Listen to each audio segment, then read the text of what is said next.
noches y bienvenidos a Debate Político. Soy Sergio Méndez.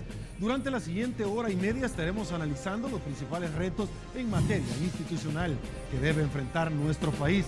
También estaremos analizando el Estado de Derecho y cómo afectan las diferencias entre los diferentes órganos del Estado a la institucionalidad. En nuestra sección vía YouTube, los jóvenes salvadoreños nos enviaron sus preguntas en relación a la institucionalidad. Y por supuesto, en nuestra sección de participación ciudadana, estaremos escuchando las preguntas de nuestra audiencia. En estudio, esta noche nos acompañan el doctor Mario Solano, abogado constitucionalista y ex magistrado de la Corte Suprema de Justicia. También el doctor René Hernández Valiente, abogado y ex magistrado de la Corte Suprema de Justicia. Esto es Debate Político. Gracias, Sergio, y buenas noches. Les invito a entrar en interacción con Debate Político. Síganos en Twitter como @debate33 y en Facebook nos encuentra como Debate Político 33. También pueden grabar sus preguntas en video desde su computadora, celular o cámara. Solo súbalas a la web y nos envía el link para que lo descarguemos. Comenzamos. Y bueno, amigos televidentes, Carlitos, arrancamos Debate Político de este domingo. El primero, por supuesto, de este año, donde arrancamos en compañía de todos ustedes. La bienvenida tanto al doctor Solano como al doctor René Hernández Valiente. Vamos a hablar de institucionalidad esta noche y arrancamos con la primera pregunta. ¿Por qué es tan importante la institucionalidad? ¿Qué nos ofrece y cómo nos beneficia? Arranco con usted, doctor Solano. Muchas gracias, Sergio. Muchas gracias, Carlos. Un saludo afectuoso a René, mi estimado amigo y compañero de sala de lo constitucional. Y por supuesto, un saludo también a los amables televidentes que nos acompañan esta noche. Bueno, en relación a la importancia que tiene el respeto y el funcionamiento de la institucionalidad de un país, quizás tendríamos que acompañarnos de algunas definiciones que se han dado acerca del Estado, y una de ellas la ha dado uno de los constitucionalistas franceses más importantes que hay en el momento, que es Georges Bordeaux. Bordeaux dice de que el Estado es el poder institucionalizado. Fíjense ustedes que a partir de esa definición del Estado que da Bordeaux, ya tenemos de que hay dos cosas importantes que se reúnen en una sola frase, que es, por una parte, el poder. ¿Ya? El Estado es sinónimo de poder, el máximo poder que hay en una sociedad, pero por otra parte, dice Bordeaux, el poder institucionalizado. O sea, el poder que descansa en las instituciones que son creadas a partir de los mandatos constitucionales. No se trata del ejercicio del poder en manos de una sola persona o de un grupo de personas, sino que se trata de un poder que se distribuye en distintas instituciones, en este caso las más importantes en nuestro país, de acuerdo a nuestra Constitución, que son el Poder Legislativo u órgano legislativo, tal como dice la Constitución, el Poder Ejecutivo y el Poder Judicial. Agregado a esto, y casi en todos los países estamos viendo de que ya los clásicos tres poderes están cediendo paso a una nueva forma de poder, que es el poder constitucional, que reside en algunos países en una sala de lo constitucional que se agrega a la Corte Suprema de Justicia, o bien en un tribunal constitucional separado del Poder Judicial inclusive. Es decir, el poder constitucional en Alemania, por ejemplo, en España, en Portugal, en Italia, existen cortes constitucionales o tribunales constitucionales que no forman parte del Poder Judicial, sino que prácticamente se constituyen como una institución separada.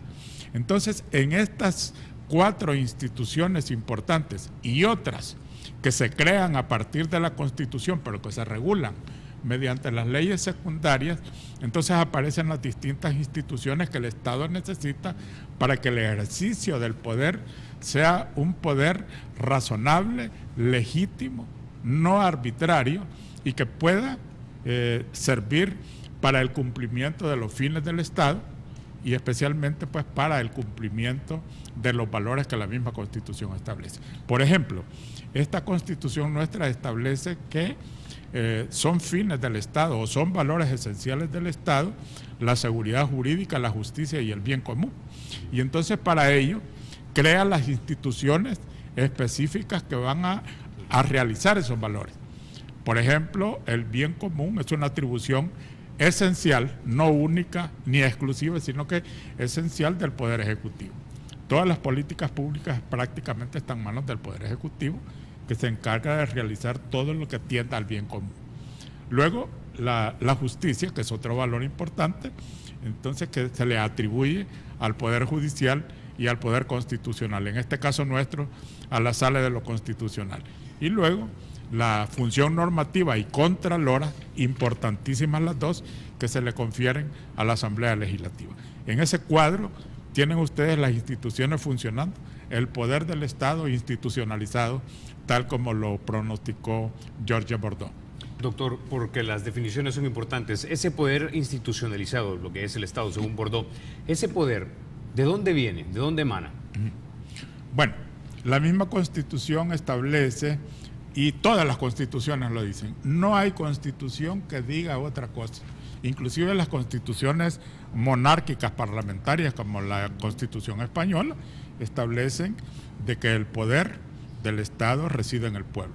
Es decir, el poder originario es del pueblo, no hay cartas constitucionales otorgadas, no hay cartas constitucionales que vengan de poderes extraños o de poderes específicos que hay dentro del Estado, factores reales de poder que hay dentro del Estado, pero en ellos no reside el poder soberano. El poder soberano, dice la Constitución, reside en el pueblo, quien lo ejerce en la forma que esta misma Constitución establece. Ok, estamos hablando, doctor René Hernández Valiente, del tema de institucionalidad, que obviamente dentro de un Estado de Derecho, el régimen de legalidad de la administración pública o la separación de poderes constituye una piedra angular.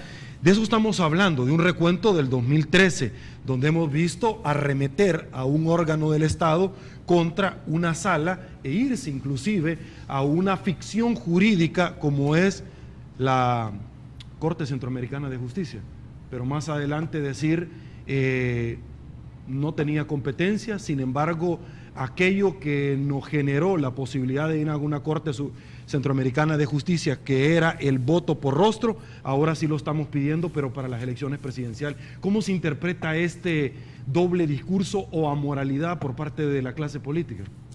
Yo no señalaría a la clase política, Sergio, como responsable de algunos de los aspectos negativos que pudo habernos dejado la queja de falta de institucionalidad en el año 2013. A mí me parece que, y quiero pensar que el juego político trasciende los límites, o ha pretendido trascender los límites de la conveniencia política, y cuando entra al campo constitucional y de defensa de la institucionalidad constitucional, ha incomodado a los políticos de la Asamblea Legislativa muy en particular.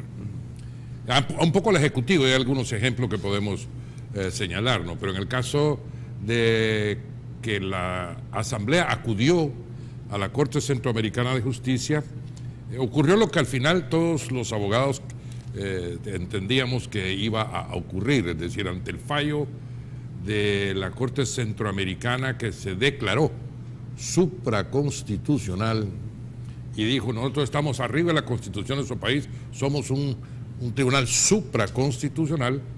La sala, muy atinadamente, le corrige la plana invocando un solo artículo, el 183 de la Constitución, que establece que el único y máximo tribunal constitucional en el país, y único que debe conocer sobre temas constitucionales, es la Sala de lo Constitucional. Con lo cual borró el aspecto supraconstitucional de la Corte e hizo inclusive algunas reflexiones que valga la pena recordar muy brevemente. Es decir, le recordó a los magistrados de la Sala de la Corte Centroamericana de Justicia que ellos son un tribunal de integración para resolver problemas de integración centroamericana, y ese es el límite y marco de su competencia. No para desintegrar a un país. No para pretender que por la desobediencia de la Asamblea Legislativa, que fue eso, no hubo conflicto de interórganos. Hubo una desobediencia a una resolución de la sala que fue llevada a la Corte Centroamericana con padre hablado, yo no sé de qué manera, pero vendieron la idea y aparecieron las fotos de los diputados Merino, Angulo, Reyes, etcétera, presentando como que era algo ya resuelto la demanda para que se declarara inconstitucional, digámoslo así, o que se fallara en contra de la Sala de lo Constitucional. Este revés, histórico por cierto, ha sido aceptado sorpresivamente. Nadie está reclamando nada por lo que la Sala de lo Constitucional dijo cuando le señaló a la Corte: su resolución es inaplicable. Usted no tiene competencia, la tengo yo, y yo resolví y resuelvo de esta manera, y ahí paró todo. ¿Qué pasó después de eso?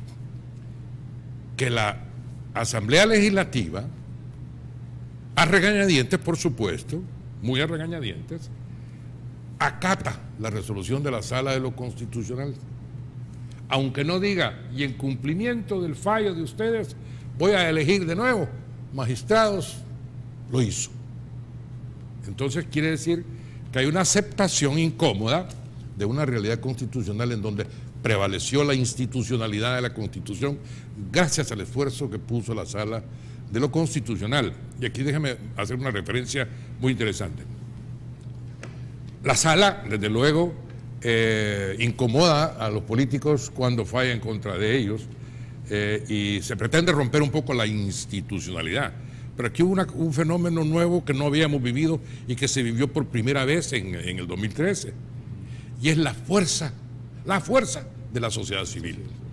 La fuerza de la sociedad civil se hizo presente acompañando a la Sala, respaldando a la Sala, y les dobló el brazo a los señores políticos de la Asamblea Legislativa, quienes tuvieron que aceptar, porque la sociedad civil demostró tener fuerza por sí sola y se representó por sí sola, se representó ante los partidos políticos que estaban formando lo que se llamó el bloque, que era una mezcla, como dicen los costarricenses, ¿no?, de arroz con mango, que nadie entiende cómo se puede combinar partidos que han sido enemigos históricos como el PCN y el Partido Comunista, por ejemplo, ¿no?, o aún el PDC con los partidos más ortodoxos han sido enemigos acérrimos. Arena no estaba en la arena política todavía. Entonces estos partidos se unen y votan en bloque. ¿Por qué? Porque les incomoda la resolución de la Sala. Sobre esto podemos hablar más adelante si quieren, porque hay unos temas que Mario lo puede tocar mejor que yo técnicamente, por supuesto, pero que nos gustaría hacer referencia, ya lo conversamos hace un rato, que son los que sientan precedente histórico, y no es que marquen un hito, influyen en la cultura constitucional, que es la que a veces nos falta en nuestro país. Doctor Mario Solano, de algunas afirmaciones de algunos políticos podemos ver detrás de ellas que hay ciertas premisas, como por ejemplo, los diputados sí sabemos que es constitucional y que no. La premisa es también en algunas afirmaciones que se desprende es: ellos son sala, no son tribunal constitucional, y por tanto de alguna manera quisieran dar a entender de que tienen menor rango sus juzgamientos constitucionales. Yo creo que a veces como que nos olvidamos de leer la Constitución y entonces damos ciertas opiniones y se alejan totalmente de lo que dice la Constitución, ¿verdad? Entonces, la realidad es que un tribunal, hay que definir qué es un tribunal. No son definiciones muy costosas. Un tribunal es una institución que ejerce jurisdicción